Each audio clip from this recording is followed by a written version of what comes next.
No, I don't think we did. This is the first time. They were on other sides of the bracket for the most of the tournament, up until loser semis, where the those two sides of the tournament meet up. And so both of these people ended up on winner side top 8. No surprise to see them down here in top 4, slugging it out in loser semis. And these are two kind of tall boys fighting it out. Abigail, of course, is also a wide boy, but right now endabio just trying to keep out. It's very similar to the Gal matchup. You try to safely throw fireballs and zone out, get the damage where you can. No crush, so can't get the full confirm there on the forward roundhouse, and we're just back in this neutral. But if CattyG ever finds this this moment to find the big damage to get this corner finally settled, right? Very difficult for Sagat to jump out. Slow walk speed, slow movement speed. That's the same thing. Slow jump arc and everything, so can definitely start doing some damage now that CattyG has his corner situation, but gets hit by the fireball. And this V trigger, double it up, gonna go back to mid-screen, side swap too, just to make it even more difficult, and too far to get the activation on the crouch roundhouse. You gotta make sure you get that first hit in order to cancel. The second hit won't do it, and that's going to be round number 1 for endabio, as we go into round number 2, where I'm hoping what we see here is just the persistence out of CattyG. I don't think CattyG did too much wrong in their game plan, right? You push Sagat to the corner while doing some damage. The life totals were pretty much even when CattyG kind of had the corner.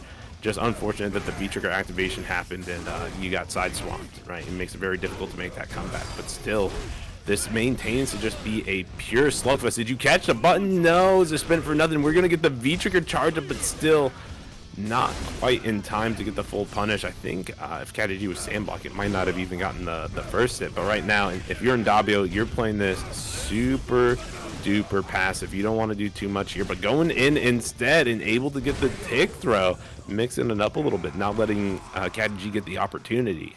You got to appreciate somebody that's willing to take those risks.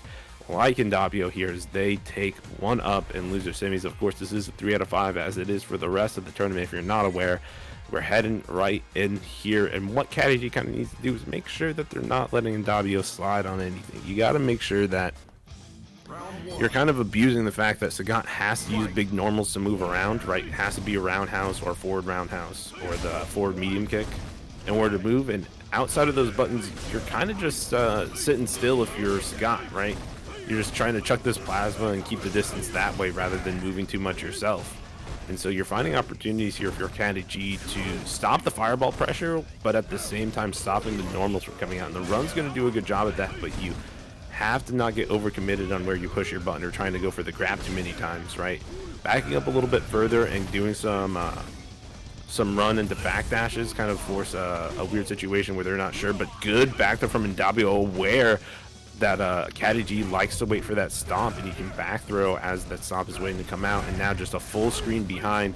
V-trigger's activated. You got to use it while you still have some life if you're Abigail. If you get too low on the gray life, you're just going to be SOL as you try to use that V-trigger outside of a combo. But a big crush. This could be the start. You got to start chasing down here. Not able to really find anything, but trying to press there on the V-trigger. Has one more use left in it. And endabio just playing this great defense, active defense. They're checking the walk forward too, not just willing to sit still there, right? And that's something super duper important. You let Abigail kind of run a train over you, they will, any day of the week. So you have to be a little more active on your defense. Mix up, importantly, where you're pushing your buttons on defense and on offense, so that they can't get super comfortable. But here we go, the big juggle in the air, but the TP from downtown, metric mile away there was CattyG, but it's still going to end up clipping as they were pushing the start bumper button. Big buttons, big problems, you know what they say. But here we go, CattyG getting one flip, pushing to a corner a little bit here, and checking the walk forward with the flick, and now endabio in the corner. He has to be super careful about pushing the buttons. We're going to get the crush out of the corner, and now CattyG's in a terrible situation. Has to walk endabio down here, or maybe find the lucky hit here, but none of that's going to happen, as endabio is able to close it out and take game number 2 in a fairly straight fashion. And what I feel should be a pretty evenish matchup once the corner comes into play has really been all endabio here, just entirely capitalizing on CattyG's tendencies and finding the opportunities to, find crush counters into jump outs, or find the V-trigger activation into the the cross-up situation, right? But here we go, big round start for CattyG. The crush couldn't get the confirm because of the distance there on the follow-up situation, but just pressure in this corner. But good reactor from endabio, staying patient in that corner and able to find the DP into the follow-up situation on the fireballs too. Back to this mid-screen, back to the life lead too.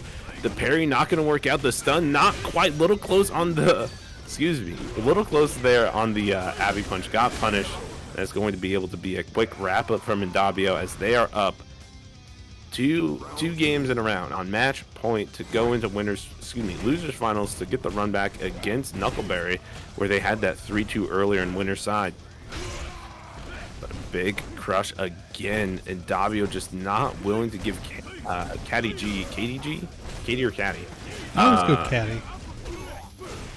Good, because I feel like Kate would have an eye in it.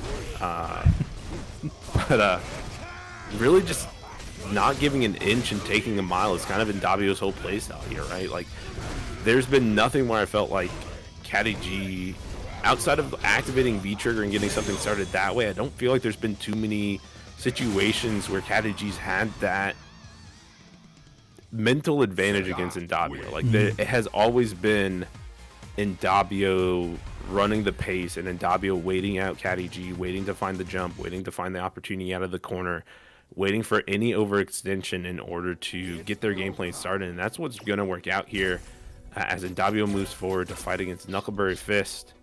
And